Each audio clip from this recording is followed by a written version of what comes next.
Hello everyone, this is C Shejal and I welcome you all to my channel the Commerce Bench. तो हम आ गए हैं journal chapter पर।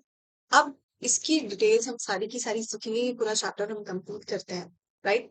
हम स्टार्ट करते हैं। सबसे पहले तो जर्नल शुरू करने से पहले आपको थोड़ा सा बैक स्टोरी दे देती हूँ मैं इस चीज की। भाई क्या होता है, आपको अच्छी तरीके से पता है कि हम अकाउंटिंग एक पर्पज से करते हैं। वो पर्पज क्या है हमारा, कि हम फाइनेंशियल स्टेटमेंट प्रिपेयर कर सके at the end of the year और हमें पता चल सके कि मेरे बिजनेस ने आखिर कैसा परफॉर्म किया है इस साल में, है ना। यही तो मेरा अल्टीमेट एम होता है।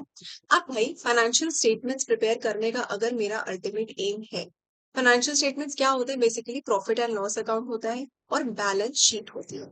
ओके। अब ये जो है आपको पता होगा शायद, और नहीं भी पता हो तो अभी बता देती हूँ, ये समराइज स्टेटमेंट्स होते हैं। पूरे साल में जितनी भी चीजें होती है ना, ये उसकी समरी आपको देते हैं। अच्छा भाई, ये समरी भी तो हमने बैठ के बनाई ही होगी ना अपने बिजनेस में। और समरी बनाने के लिए पहले मुझे कुछ डिटेल तो चाहिए होगा, उसके बाद ही तो मैं समरी बना सकती हूँ। तो वो जो डिटेल है ना, उसी की हम बात करने जा रहे हैं। अपने पहले स्टेप की बात करने जा रहे हैं अकाउंटिंग प्रोसेस में। हम जर्नल कैसे बनाते हैं वो बात करते हैं।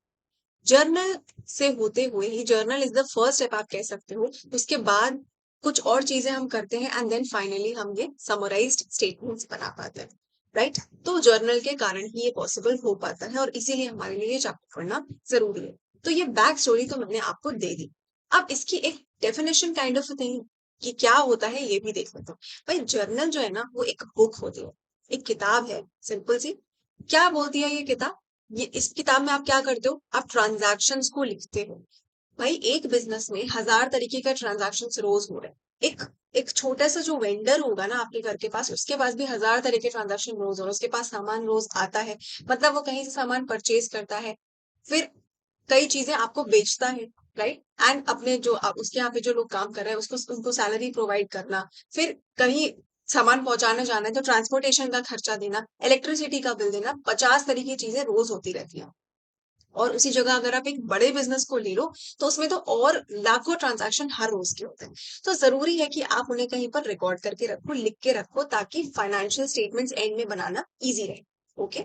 नाउ तो ये जो बुक है ना, उसमें हम ट्रांजैक्शंस रिकॉर्ड करते हैं in a chronological order. Chronologically record करने का मतलब क्या हुआ, डेट वाइज, कि कौन सा ट्रांजैक्शन किस दिन हुआ, वो पूरा डेट वाइज रिकॉर्ड होता है इसमें।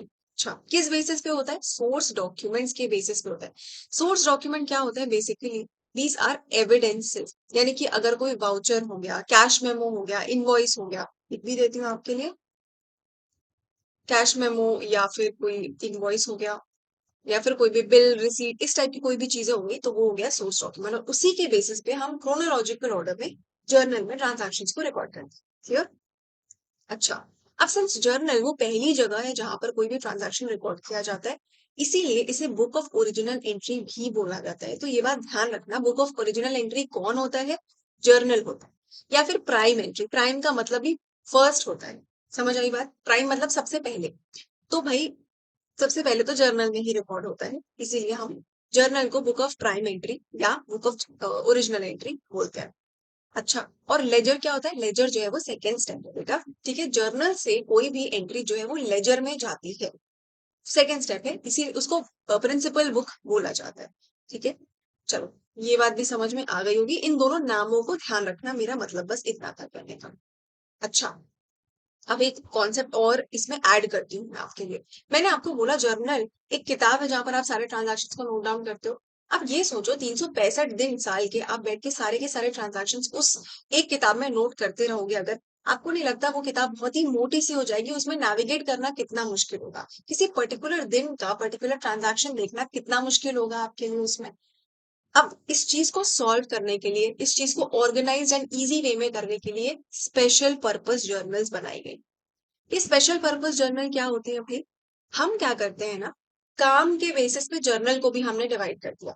क्या मतलब, एक हमने बना दी सेल्स जर्नल। सेल्स जर्नल क्या होता है, बेसिकली जितनी भी क्रेडिट सेल्स की बातें, क्रेडिट सेल जितनी भी हुई, ये सारी की सारी सेल्स जर्नल में चली जाती है। और ध्यान रखो, सेल्स जर्नल में कोई और बात नहीं आएगी, ना ही कैश सेल्स आएंगी, ना परचेज आएंगे, ना सेल्स रिटर्न, ना परचेज रिटर्न, कुछ नहीं।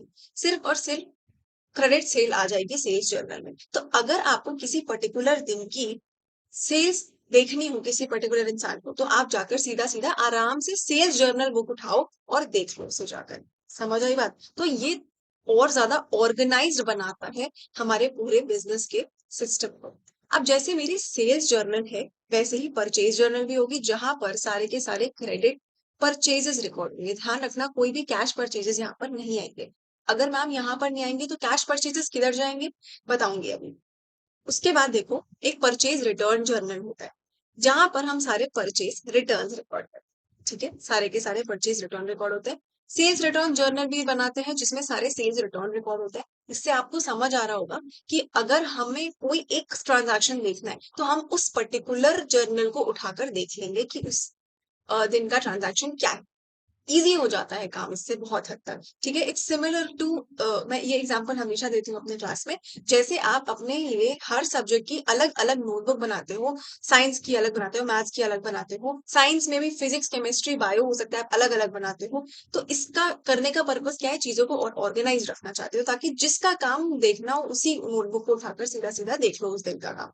समझ आई बात? अच्छा, अब भाई जितने भी कैश ट्रांजैक्शन होते हैं ना, कैश ट्रांजैक्शन सारे के सारे कैश बुक वाली जर्नल में लिखा जाता है। अच्छा, कैश बुक वाली जर्नल में लिखा जाता है, इसका मतलब क्या कि कैश परचेजेस जो होंगे ना और कैश सेल्स जो होंगी वो भी यहीं पर लिखी जाए।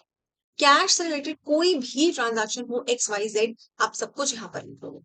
समझ आई बात? क्रेडिट सेल होगी तो सेल्स पे, सेल्स जर्नल में लिखोगे। कैश सेल्स होगी तो कैश बुक में। समझ आई बात? अच्छा, अब भाई इतनी सारी हमने स्पेसिफिक बुक्स तो देख ली इन चीजों से रिलेटेड, लेकिन एक और बुक हम बनाते हैं जर्नल प्रॉपर नाम की, जहां पर हम वो ट्रांजैक्शंस रिकॉर्ड करते हैं जो किसी और बुक में फिट नहीं बैठे। जिनका कोई नहीं है उनकी है जर्नल प्रॉपर, ऐसे याद रखो आप। ठीक है, जिनका कोई नहीं उनकी है जर्नल प्रॉपर। इसका मतलब क्या, जैसे एक एग्जाम्पल अगर मैं आपको दूं, यहाँ पर हम क्या चीजें लिखते हैं, यहाँ पर हम लिखते हैं credit purchase of fixed asset. ऐसे ट्रांजैक्शन हम यहाँ पर लिखते हैं। या फिर कोई भी, अगर हमें सपोज करो बैड डेट रिकॉर्ड करना, राइट? बैड डेट क्या होता है आपको पता होगा, अगर किसी ने डिफॉल्ट कर दिया, कोई मेरे से सामान उधार पे लेके गया था बट देन डिफॉल्ट कर दिया, उसने मुझे पेमेंट नहीं किया, तो वो बैड डेट हो जाता है। ये भी हम जर्नल प्रॉपर पे रिकॉर्ड करते हैं। क्या मतलब है इस बात से, जरा समझते हैं। भाई credit purchase of fixed asset, ये क्या होता है?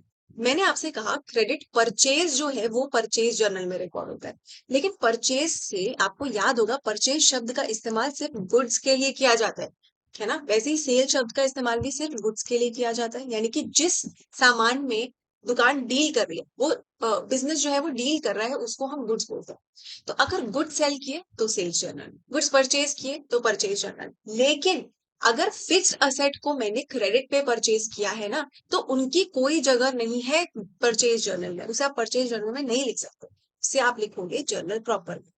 क्यों? क्योंकि और किसी बुक में वो नहीं आ पा रहा है भाई, परचेज जर्नल में भी नहीं लिख सकते, कैश बुक में नहीं लिख सकते, क्योंकि क्रेडिट परचेज है। तो कहाँ आएगा, कहीं तो जगह दोगे ना उसे भी, तो वो है जर्नल प्रॉपर, ये सबकी माँ। ठीक है, सबको अडॉप्ट कर लेती है। ओके, अब बात करते हैं बैड डेट की। बैड डेट में भी कुछ ऐसा ही होता है भाई, सेल करी तो सेल जर्नल में लिख लिया, कैश मिला होता अगर तो कैश बुक में लिख लेते, लेकिन यहाँ तो बैड डेट हो गया, डिफॉल्ट हो गया, कहीं पर जगह नहीं है इसकी, इसीलिए हम इसको जर्नल प्रॉपर में रिकॉर्ड करते हैं। समझ आई वो बात? अब एक फाइनल बुक होती है, कहीं कहीं बनती है, कहीं कहीं नहीं भी बनती, लेकिन मतलब समझने में कुछ नहीं जाता आपका। ठीक है, तो आपकी बुक्स में तो ये नहीं है, लेकिन बस थोड़ा सा मतलब समझ लो। हर चीज सिर्फ बुक में रहने के हिसाब से नहीं करनी चाहिए, थोड़ा थोड़ा बाहरी ज्ञान भी होना चाहिए। अब देखो पेटी कैश बुक क्या होता है भाई, जो भी बिजनेस में छोटे छोटे खर्चे होते हैं ना, जैसे रोज के ट्रांसपोर्टेशन के खर्चे हो गए, या फिर आप समझ लो स्टेशनरी खरीद के लाने के खर्चे हो गए, ये सब क्या है, छोटे से खर्चे, है ना? तो इनको पेटी कैश बुक में रिकॉर्ड किया जाता है। आप ऐसा समझ लो, दिस इज अ सब part of your cash book. ये कैश बुक का एक सब पार्ट होता है। कैश बुक में आप सारे बड़े बड़े ट्रांजैक्शन लिखो, और पेटी कैश बुक में सारे स्मॉल पेटी एक्सपेंसेस लिख सकते हो। इससे क्या होता है, आपकी कैश बुक जो है वो इन छोटे छोटे खर्चों की वजह से डिस्टर्ब नहीं होती। छोटे खर्चों के लिए पेटी कैश बुक ले लो। इसके लिए क्या करते हैं, हम एक पेटी कैशियर भी बिठा देते हैं अपने बिजनेस में, और उसका काम क्या होता है, उसको हम थोड़ा सा अमाउंट दे देते हैं, मान लो 2,000 रुपए उसको पकड़ा दिए, और बोला जितने भी छोटे छोटे खर्चे हैं ना, वो आप इससे डिस्बर्स करते रहो, हमसे पूछना मत। ठीक है, हमको डिस्टर्ब मत करना इन छोटे खर्चों को, ये लो 2,000 रुपए, रिकॉर्ड करते रहो कहाँ कहाँ गया पूरा, और लास्ट में मेरे को हिसाब देगा, तो वो पेटी कैश बुक में उसको रिकॉर्ड करेगा बैंक को। समझ आई बात? कैश बुक को हम इन छोटे छोटे मासूम पागल खर्चों के लिए इस्तेमाल नहीं करेंगे। बस इतनी सी बात थी। अब एक फाइनल क्या, इसके आगे देखते हैं हम लोग क्या बात करनी है हमको। कुछ टर्म्स है उसको देख लो, जैसे जर्नल एंट्री। जर्नल एंट्री क्या होता है? जर्नल बुक में जब हम कोई ट्रांजैक्शन एंटर करते हैं ना, तो उसको जर्नल एंट्री बोला जाता है। ठीक है, किसी भी ट्रांजैक्शन को जर्नल में एंटर करना, किस फॉर्म में एंटर करते हैं? जर्नल एंट्री के फॉर्म। ठीक है, entering a transaction in journal, तो वो जर्नल एंट्री के फॉर्म में लिखा जाता है। अब जर्नलाइज करना मतलब किसी भी चीज को रिकॉर्ड करना जर्नल में। बस पोस्ट करने का मतलब क्या होता है? आपको पता है जर्नल जो है वो फर्स्ट स्टेप है एंड लेजर जो है वो सेकंड स्टेप होता है। तो जब मैं जर्नल से किसी ट्रांजैक्शन को लेजर की ओर ले जाती हूँ तो उसे पोस्टिंग बोला जाता है। Right, transfer of journal entry to ledger. एक बात आपको बहुत अच्छी तरीके से ध्यान रखनी है जो आगे जाके आपके बहुत काम आएगी। दो टर्म्स आपको याद रखने, मैं बताती हूँ क्या। सबसे पहली बात, जर्नल में यू ऑलवेज रिकॉर्ड, हमेशा जर्नल एंट्री रिकॉर्ड करी जाती है जर्नल में। एंड लेजर में यू ऑलवेज पोस्ट, ये बात ध्यान रखना, क्योंकि रेक्टिफिकेशन ऑफ एरर्स आगे जाके एक चैप्टर आने वाला है आपके पास में, और उसमें ये दोनों टर्म्स में बच्चे बहुत कंफ्यूज हो जाते हैं, गलतियां करते हैं इसके कारण। समझ आई बात? अभी से याद कर लो। अभी आपको इसके इंपॉर्टेंस नहीं समझ आ रहा होगा, लेकिन आपको आएगा। जर्नल में हमेशा रिकॉर्ड करते हैं, लेजर में हमेशा पोस्ट करते हैं। बस इतनी सी बात याद रख के आप आगे चल सकते हो। ठीक है, अब हम लोग क्या करते हैं, ये वाला जो पोर्शन है, ये इंपॉर्टेंट पॉइंट्स ये हम लोग अभी कवर करेंगे और क्वेश्चन के साथ साथ में कवर करेंगे। ठीक है, मैं आज आपको एक इंट्रोडक्टरी क्वेश्चन भी करवाऊंगी जिससे आपको थोड़ा सा प्रैक्टिकल एस्पेक्ट भी समझ आए। तो ये हम कवर करते हैं अभी। इससे पहले मैं आपको एक चीज कवर कराना चाहती हूँ यहाँ पे, गुड्स से रिलेटेड। ठीक है, कुछ पॉइंट्स जानना जरूरी है हमारे लिए क्वेश्चन स्टार्ट करने से पहले, तो वो ही बता रही हूँ। गुड्स के केस में ध्यान रखना, जब भी कोई गुड्स से रिलेटेड ट्रांजैक्शन आएगा आपके पास तो आपको रिकॉर्ड तो करना ही पड़ेगा। अभी कैसे करोगे आप रिकॉर्ड? देखो, अगर आपने कभी कोई गुड्स परचेज किया तो ध्यान रखना, गुड्स का ऐसा कोई अकाउंट हमारे पास गुड्स के नाम से मेंटेन नहीं होता। जब कोई भी गुड्स आप परचेज करते हैं ना, तो क्या करते हैं? परचेज अकाउंट खोल देते हैं एंड पूरे साल उसी में एंट्रीज करते रहते हैं। जब भी गुड्स परचेज करेंगे तो डेट वाइज उसमें एंट्री करते हैं, और इसको क्या माना जाता है हमारे अकाउंट्स में? एक्सपेंस माना जाता है। गुड्स को परचेज करना is considered as an expense. क्यों? क्योंकि ये हमारे बिजनेस को रन करने में हमको हेल्प कर रहा है, तो एक्सपेंस कहलाएगा। अब एक्सपेंस है इसीलिए डेबिट किया जाता है। ठीक है, क्या कह रही हूँ अभी इलस्ट्रेशन से आपको समझ में आ जाएगा, डोंट वरी। बट डेबिट किया जाता है because we consider it as an expense. अब आप चाहे ट्रेडिशनल अप्रोच से चलो चाहे मॉडर्न अप्रोच से, तो नॉमिनल अकाउंट है, क्योंकि मैंने बोला ये एक्सपेंस है तो this is a nominal. And nominal account में का रूल क्या होता है? Debit all expenses. Right, modern approach से भी चलो तो एक्सपेंसेस को डेबिट किया जाता है। चलो, अब दूसरी बात देख लो, अगर मैंने सेल किए हैं गुड्स तो परचेज अकाउंट को डिस्टर्ब नहीं करने का एक नया अकाउंट खोलो, सेल्स अकाउंट नाम से। ठीक है, तो ये सारे ट्रांजैक्शन गुड से रिलेटेड हो रहे हैं, ध्यान रखना। सेल किया है तो सेल्स अकाउंट खुलेगा, और ये हमारे लिए रेवेन्यू। अगर परचेज एक्सपेंस है तो सेल्स जो है वो revenue. Again this is also a nominal account, and क्योंकि रेवेन्यू है इसीलिए क्रेडिट किया जाएगा, चाहे ट्रेडिशनल अप्रोच से हो या मॉडर्न अप्रोच से। ठीक है, क्योंकि क्रेडिट ऑल इनकम्स का यहाँ पर हमारे पास रूल लग जाएगा। ठीक है, चलो अब नेक्स्ट बात करो। अब मैंने अगर मान लो कि परचेज किए थे कुछ गुड्स, लेकिन मुझे मे बी वो गुड्स डैमेज लगे या मुझे अपने लिए सूटेबल नहीं लगे, तो मैंने उनको वापस कर दिया। वापस किया तो जब परचेज किया था तो परचेज अकाउंट को इफेक्ट किया था। परचेज रिटर्न करा है इस वक्त तो परचेज रिटर्न अकाउंट को इफेक्ट हुआ। ठीक है, तो अकाउंट खुलता है परचेज रिटर्न अकाउंट नाम से। क्रोनोलॉजिकली सब कुछ हम उसमें भी रिकॉर्ड करते रहते हैं कि किस डेट पर कौन सा सामान मैंने रिटर्न किया। अच्छा, अभी देखो, जब परचेज किया था तो डेबिट किया था, परचेज रिटर्न हो रहा है यानी कि परचेज का उल्टा हो रहा है, तो डेबिट का भी हम उल्टा कर देंगे क्रेडिट। ठीक है, कैसे? एक बार लॉजिक से भी समझ लो इसको। ये भी एक नॉमिनल अकाउंट ही होता है। नॉमिनल अकाउंट क्यों होता है? Because this is a kind of, देखो, इनकम तो नहीं कहा जा सकता इसको, but this is definitely a reduction in expense, isn't it? भाई अगर परचेज मेरा एक्सपेंस हो गया तो परचेज रिटर्न क्या हो गया? मुझे अब वो एक्सपेंस पे करने की जरूरत नहीं, वो मुझे वापस कर देगा ना, जो सप्लायर वो पैसा मुझे वापस कर देगा जो मैंने रिटर्न किया सामान उसका। इसीलिए परचेज रिटर्न जो है this is a reduction in expense. Clear? और इसीलिए इसको क्रेडिट किया जाता है। बात समझ में आई होगी।